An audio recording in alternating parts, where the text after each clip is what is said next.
So please give it up for the first panelist, which we have Bach.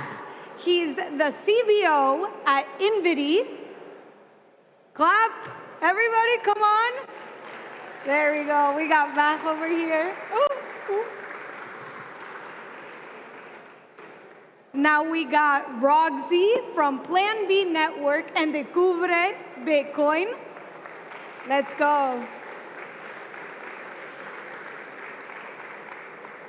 And we have Dušan Matuška. He's a Bitcoin educator and miner.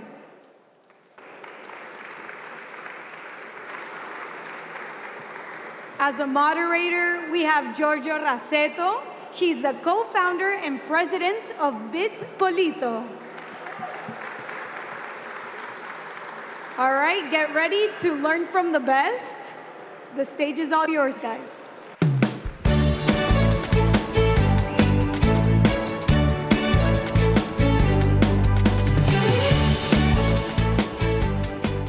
Okay, whoa, okay. Okay, hi everyone. Happy to be here. Thanks, Matthias and Martin, for the special conference, as every year is great. Okay, this panel is about how to do Bitcoin onboarding. So I'm an educator, have been an educator for the last 4 years. We have better educator than me here. And so, yeah, I think we can start with a little introduction of yourself and what you're doing. Let's start. Thank you. So my name is Dušan. I'm doing education for 7 years in Bitcoin, and before I was teaching mathematics, physics, and English. So I just fell in love with education years ago on my high school, and since then I couldn't do anything else. We have the Pirate Ship, the METH booth, and we are doing Bitcoin mining to educate. So the way how we finance our education activities in Latin America is through mining, and we are sustaining ourselves through the mining operation. Our mission is to welcome 100 million people in the Bitcoin rabbit hole, and we're doing that by educating other educators. So we are doing Bitcoin educator academies. We did 4 already. The next one is in Lugano, Switzerland in a month, and also in Malaga, Spain. And we help Bitcoiners who are passionate about education to get better in how to simplify concepts, how to deliver message more clearly, and really how to become a Bitcoin educator for their life. Rogzy?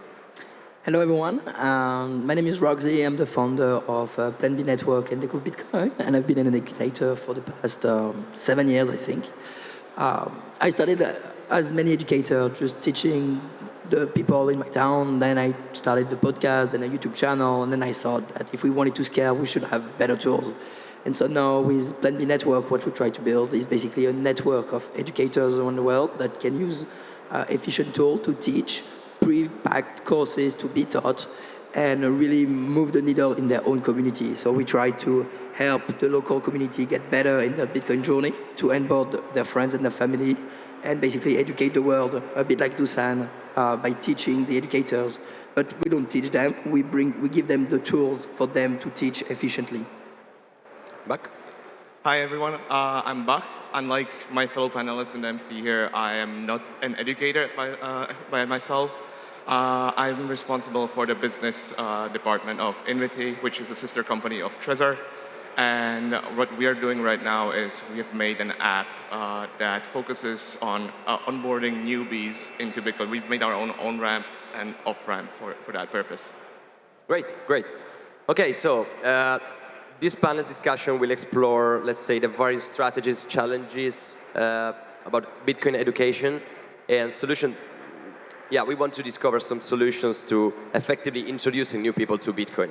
So I think that the first thing to think about when you want to orange pill someone is who is the guy I want to orange pill. So what's your target? You mentioned your projects, and I think that you thought about a lot about your target and why you choose this target. So if you could expand it.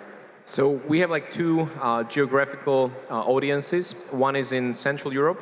So I'm doing a lot of education here in Slovakia and Czech Republic since I'm born in Slovakia, doing podcasts, training teachers, kids. We mostly focus on young generation because I believe that's the cornerstone of the future of finance, of big Bitcoin standard, they will be the ones entering the Bitcoin standard.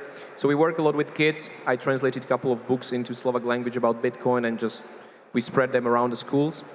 And then in Central America, directly in Roatan, Honduras, we have a Bitcoin center.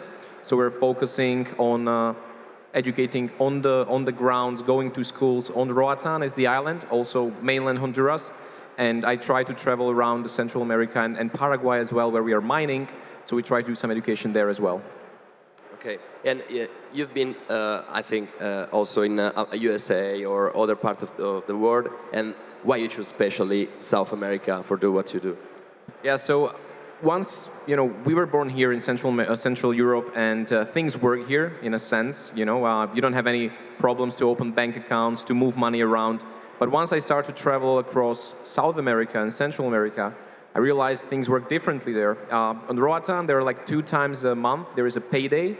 And when you go in front of the banks there is a 30-meter line in front of the banks, people standing in the rows, waiting for their paychecks. Or if they want to just deposit money, it takes them 2 hours just to deposit money. Banks stole money from people. A couple of years ago, one of the big banks in Honduras, basically, accounts evaporated of people, money's gone, nobody told them why. So you start to see various problems that we don't have here, and I believe Bitcoin can help mostly in these countries first, because they really feel the problem, and Bitcoin is the solution. I see. Rogzy? Yeah, well, so we have different programs based on basically the target's need. And when I mean target, I mean group of people, either if they are like in Europe or in Central America. So in Central America, we teach basically advanced courses of Bitcoin at the high school level. So we have a partnership with the Ministry of Education. We go to high school level classes. Students around 16 to 18, and we teach them how to set up a Lightning node, a miner, how to do a clean Bitcoin transaction.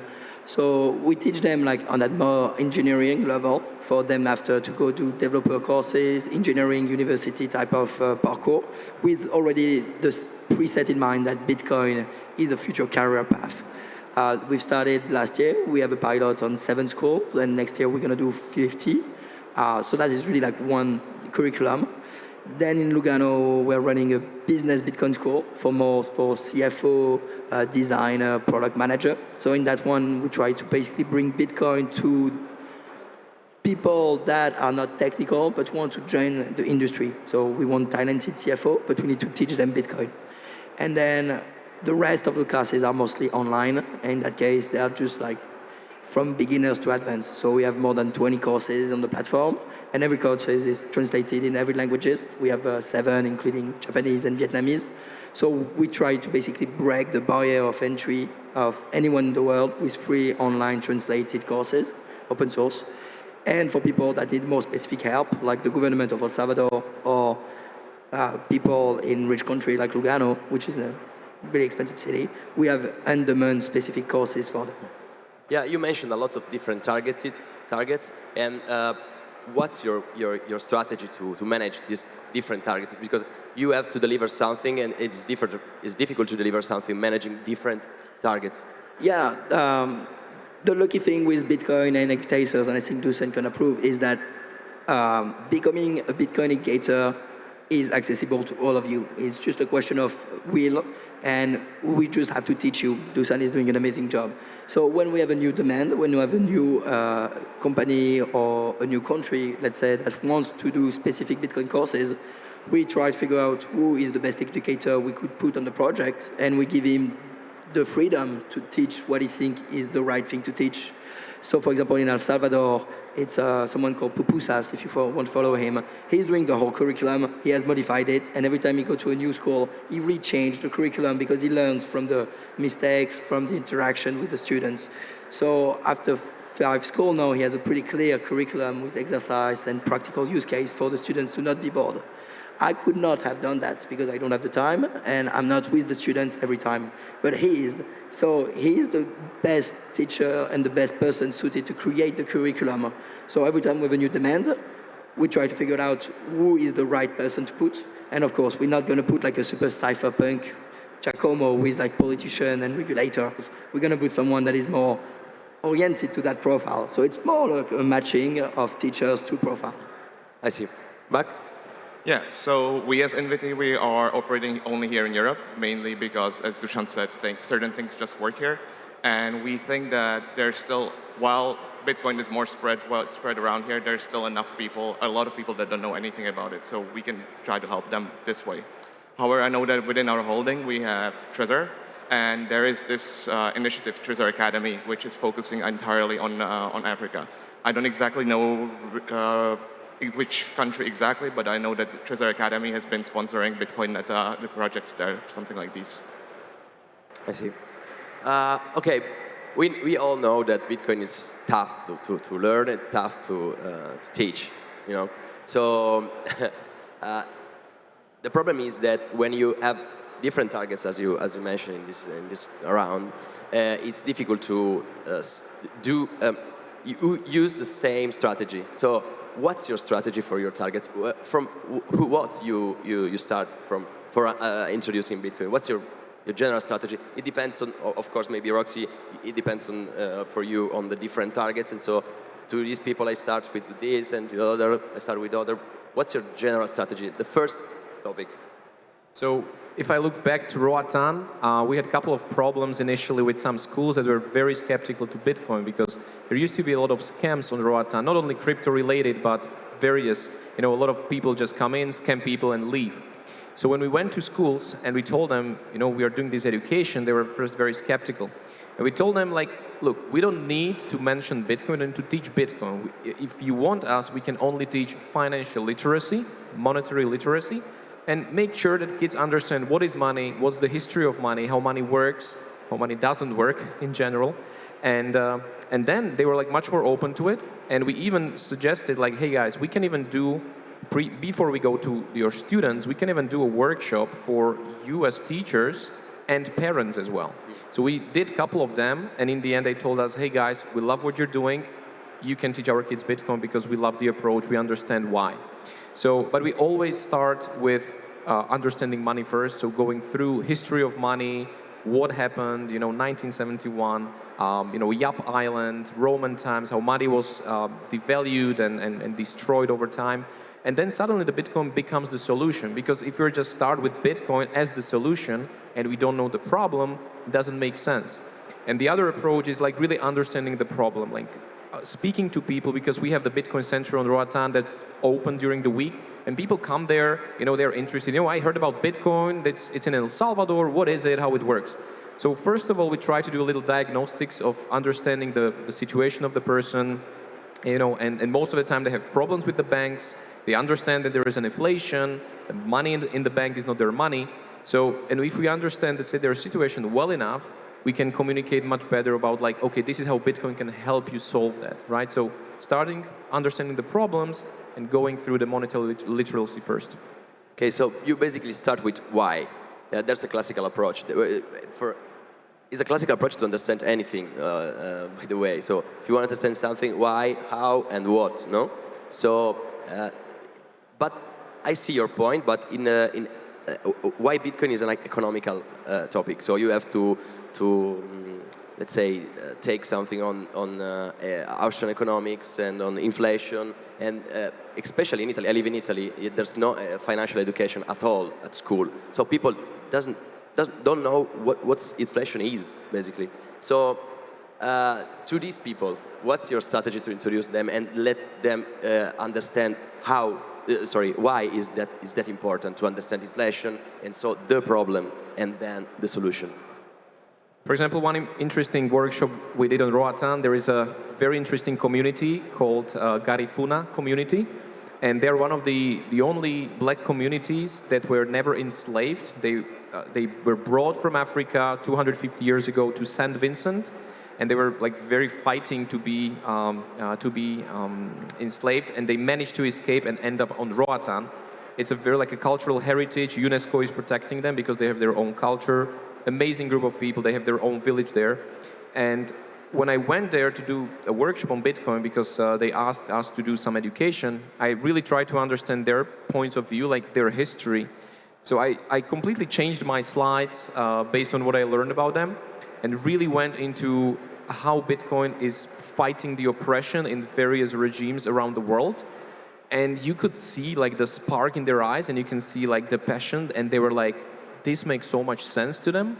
So really, like, I really try to understand their points of view and not talk about inflation, but kind of not having control over your money and somebody telling you what you can spend your money on, what you cannot, where you can take your money out of the bank. Even in that community, they don't have any bank, right? So it's a very cash community. So right now we are start to work with them more into like introducing Bitcoin, little POS systems, little ATMs. It takes time. It's like a day-to-day work, but the angle of Bitcoin being against oppression, that was something that they were super passionate about. Yeah, at the end of the day, Bitcoin is a freedom tool, and everyone in the world is seeking for freedom. So you can arrange the talk depending on the person you have in front, but everyone is seeking for freedom. So Bitcoin is a good deal for everyone. So you have just to find probably the right way to. It's hard to find the person for whom the Bitcoin is not good. Yeah. Maybe the guys in Fed and central banks. Yeah, maybe. Roxy, please. I do exactly like you. Always start with why. It's probably the most important, and obviously you adapt based on the target. A thing that I started to do differently is that I've stopped going for people that don't want to learn. I think it's a massive waste of time. So I will only either do content that is like entrepreneurial and are here for the people that fall down the rabbit hole and they want to learn at their own pace. So once I produce a courses or a video, it's there forever. And it's not targeted, it's more generic. So the person that wants to learn, wants to spend 100 of hours listening to podcast video can find it. And if it's more like on demand, it's because people ask us to do courses. So we are not going to the government and say, hey, we're going to teach you Bitcoin. We're waiting for them to come and say, hey, we need some Bitcoin education, could you provide? It's way easier, obviously. It's a privilege to have that relationship. But it makes it easier because you have people willing to listen. You are not trying to debunk Ponzi because they are here to listen. So they're already open to the idea that maybe Bitcoin is not all the preconcept ideas that they have. And so the dialogue goes smoother. They have people that are committed and you're not talking to a rock. So even for you, in general, if you see that your audience is just not interested, don't try to push the pills. They're going to have it at some time. Everyone is going to learn Bitcoin when the time is right. So just build around it, educate the people that are willing to learn, and when the people that are not willing wants to learn, they will find their local community, they will find your content online, or they will come to you.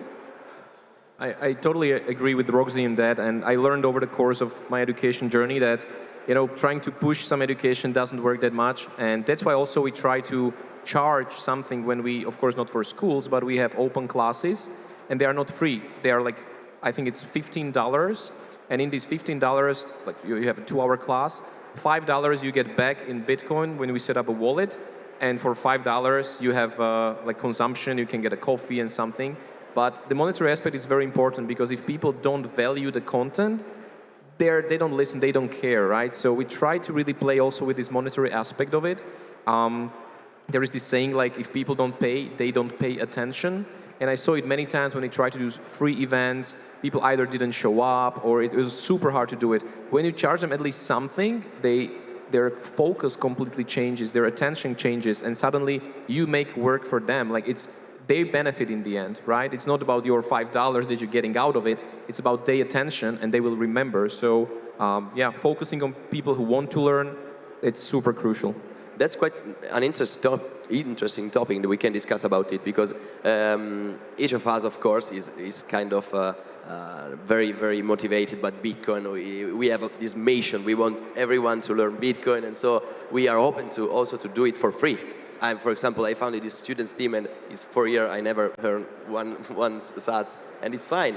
It's fine for me. But I completely agree with you when you say that you have to give value to content, and so to give value, you have to put a price. Also, a low price, but it's fine.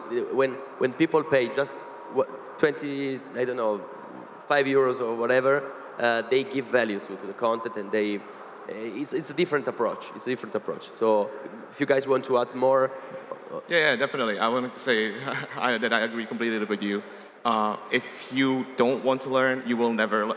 If the person or if your audience doesn't want to learn, you will never be able to teach them anything.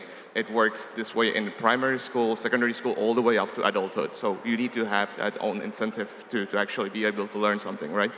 And we have it here in Europe that because it's so accessible, you can buy it. Like there are so many exchanges, there are so many services that can on-ramp you into Bitcoin. A lot of the people don't actually need to know anything about Bitcoin. They just buy it and they just forget it. Yeah, they have that asset. They consider it as a digital asset. So the way we want to do it differently is that we want to incentivize learning. And the way we want to do it in the app is to make, I don't know, I would compare it to Duolingo for Bitcoin, right? So you would get rewards for learning, doing the tests, and that way we could educate you as the Bitcoin holder. Yeah, and this also ties to something, as you said, like ties to sustainability. Because if you want to be a full-time educator, you need to sustain your efforts, right? For example, maybe some of you know Parallel Polis here in Prague. Have you been there? You know that amazing space. We set up Parallel Polis in 2017 in Bratislava, but it's not working anymore. One of the reasons was that it was based on voluntary work. Of course, we charged for coffee and things, but it couldn't sustain the building and everything. And in the end, we closed down. And one of the main reasons was that the 30 volunteers that we started with, slowly we were like just 5 of us just doing the work. And we couldn't sustain it because we need to live from something and we couldn't do everything for free. And that was very, very sad. You know, you have these amazing initiatives and they feel that we are not charging anything, but suddenly the people with the passion, you know, they need to survive from something. So I think the projects, if you want to really scale education, there needs to be some way to sustain it long term, to make it sustainable. Otherwise, we put effort and it will just evaporate over time. It will be sad. 100%. And that's why I think the couple of initiatives here are trying to push the lower of entry to new educator. So if you want to teach, you are not going to spend hundreds of hours to create your courses to teach because that is time and it has value that you are not earning back. So you should be quickly able to give a class, right? So if you want to start a community in your university, you should have a course that teach you how to set up your university Bitcoin group. If you want to start a meetup, same. If you want to teach Bitcoin 101, you should have like a Bitcoin 101 ready to be teach courses. Same if it's a SDK courses for programming. This way, by having like open source package of courses to be teach, you can just take them, modify them based on your needs in your local jurisdiction, and start teaching them quickly. So you can more efficiently have more courses, have a broader audience, a broader target, and potentially make more revenue because you will be like teaching at a higher frequency without spending hundreds of hours making slides while you are not a designer. So there's also a call in Plan B to get like the designer, the developers, and the educators to like try to coordinate so we can distribute the knowledge data better because right now it's very fragmented. And so it's hard to find like the best slide or the best courses. Mi Primer Bitcoin is an example of that. That's why it works. It's because it's a one-hand shop to courses. And I think that model should be replicated everywhere 100 times. So it's not just Mi Primer, it's Mi Primer and everyone doing everything open source. And this way, you can just pick Mi Primer or Découvre Bitcoin or Plan B or METH and teach that course in your local community without even asking for permission. I see. Talking about orange pilling people, what's the best way in your opinion? I mean, for example, we can take InvT as an example. We were talking yesterday, and you said that, Bach, you said that, sorry, you say that InvT is going to be custodial, and that's the reason for that, because it's easier for the user to enter. And so it will be a provocation. It's easier to when you want to orange pill someone and show how Bitcoin works, it's easier to let him download Wallet of Satoshi and send him one sat and show him directly the technology. Otherwise, if in a non-custodial manner, he has to, let's say, spend more money or open channels and stuff. And what's your take on that? Is fair enough to start with Wallet of Satoshi and then gradually go? There's a provocation for Rogzy and Bach especially, but I want to hear your take on that, please. So yeah, the reason why we went the custodian way is that we are aimed at newbies, complete newbies with no experience in Bitcoin whatsoever. So probably not for people that are sitting in this hall right now, but for people that don't know about it or have heard about it only. And these people, they have lived their entire lives with bank accounts, with a service that takes care of money for them. And coming into Bitcoin, they might have the same expectation. So we want to give them this service where they are going to have similar custodian service. And on the way, as they evolve with us, as they learn with us, we will try to push them into self-custody. Obviously, since we have treasure in the family, then that's one of the ways we would like to push these people. But I think that, or we think in the company, that this might make the learning curve a little bit easier for these complete newbies. So I actually do like Wallet of Satoshi. I think it's the easiest wallet. Their branding is correct. I was tipsing a Uber driver here in Prague. It's easier to just tell him, download Wallet of Satoshi, give you $2. It's a fruitless, easy solution. No, it's not the perfect solution for obviously many, many reasons I will fight in every courses I will ever give. And the solution. Bull Bitcoin recently had their new wallet, right? Bull Bitcoin Mobile, it's in beta on Android, and they use Liquid as a swipe chain through Lightning. So the issue with Lightning is that if you want to do it non-custodially, you need to open a channel, which is expensive, so you cannot tips easily. Phoenix used to be the best solution, it's not anymore. Bull Bitcoin make an approach to basically swap the Lightning invoice into a Liquid channel, which is cheaper. And that is a pretty smart solution. So I think that's where we should aim for the future of really basic unramping. People should first get probably their sats at a really low amount of sats through eCash, maybe a Liquid, a sidechain, a FEDI. And then when they have enough in their wallet, it's switched to like a channel in Lightning where they are custodial of their own phone. And then we teach them how to do like cold storage solution. So I think it should be like integrated with the wallet to have like a UX onboarding experience with education. I think it's lacking right now in most wallets. Blink's tried to do it a bit. But that's probably the best we have so far, which is not really good. There were other attempts. I used to have like tips card with LNURL withdraw, where you basically give SAT through like a printed card, right? And the bartender will have to understand what it is to get the $5. So he will have to download a wallet, search online, and then receive the money. But again, it's never efficient, and it looks like old technology. We're talking about Bitcoin, it should be like Cypher, Meg for the youth, and we just give paper, and they need to figure it out. It's hard. So I'm not really happy with the states of easy, flawless onboarding. And the most successful one is usually when you take the time to explain and set up the wallet with them, which is not what you can do at a party or with a taxi. Dušan? I would say, like, as the saying goes, like the best way to teach your kids about money is to give them money. So they need to be like, okay, what this bill can buy me, and if I buy some candies with that and I, spend it on some shit, I cannot buy anything else, right? And the same with Bitcoin, like it's money, right? So how to best get somebody on board? Give them Bitcoin. I'm a Blink maximalist for newbies. So in the war between Wallet of Satoshi and Blink, I'm the Blink guy because they have amazing merchant POS systems. The team behind is wonderful. They are listening to feedback, applying things. So if you want to start with custodial version for newbies, Blink is the way to go. If you want to step up the game for somebody, Phoenix, I use Phoenix a lot, but then you need to do channel management, you need to understand, the people need to understand what the channel is, and it takes some time. So really give it to them, and it happened a couple of times on Roatan as well. How we do it, when we go to a shop that doesn't accept Bitcoin yet, we ask like, okay, can we pay with Bitcoin? It's like, no. And we don't force it, it's fine, but we tell them, hey, but we are paying tips only in Bitcoin. And suddenly they're like, okay, so which wallet should I download right now?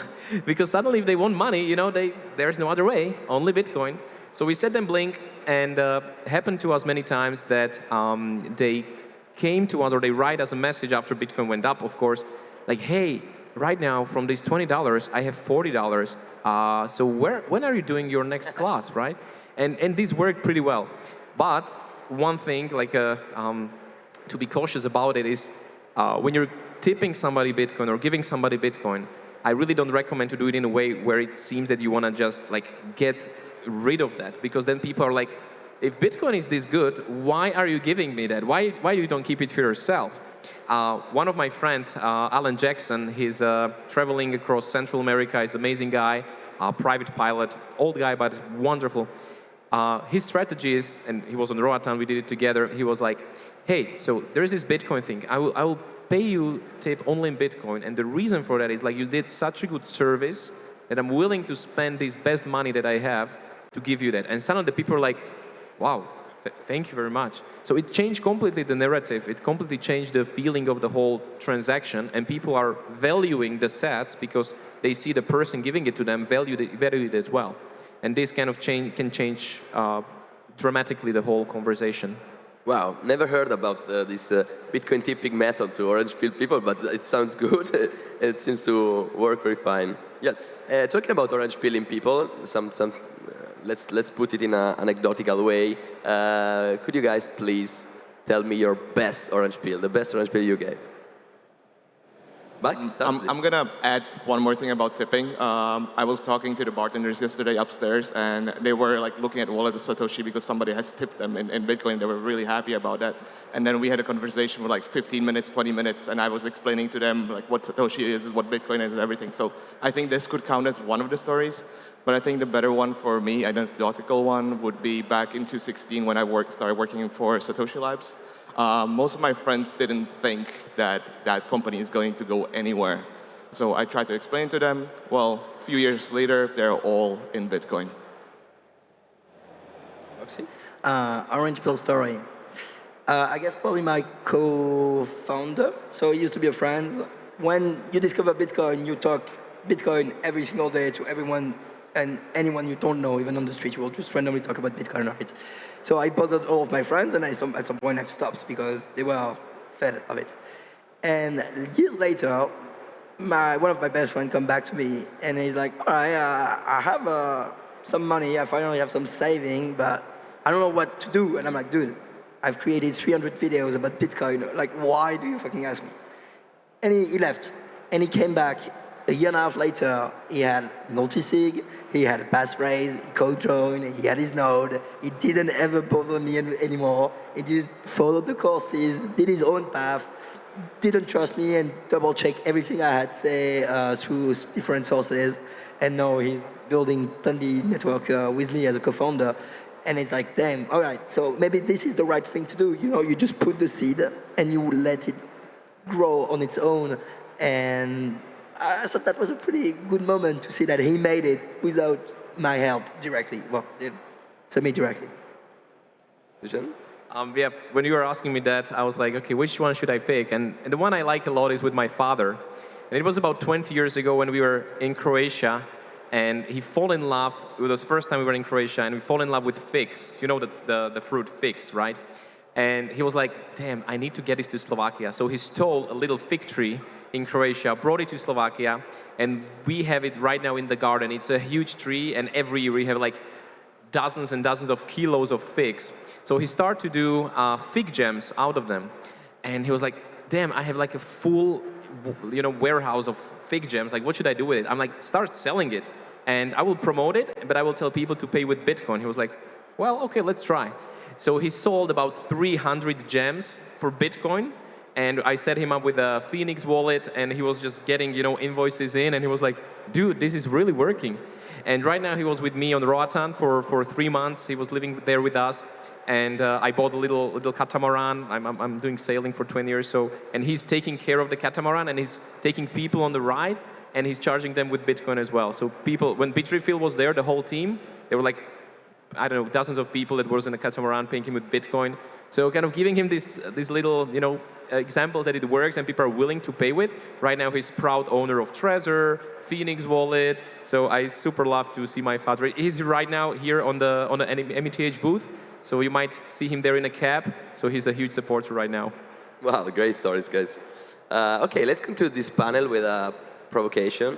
Probably, I don't know, most of you have read the article from Roy Shenfield from Breeze. Yeah, it was an article, let's say, orange peeling has stopped working. And his thesis is basically that we don't need more orange-pilled people, but we need more Bitcoin users. So he's building the Breeze SDK. He wants to spread Lightning non-custodial services around already existing products, games, and stuff. And you think that there's already a lot of meat eater and very strong Bitcoiners, and we don't need more of these people, like us probably, but we need more Bitcoin users.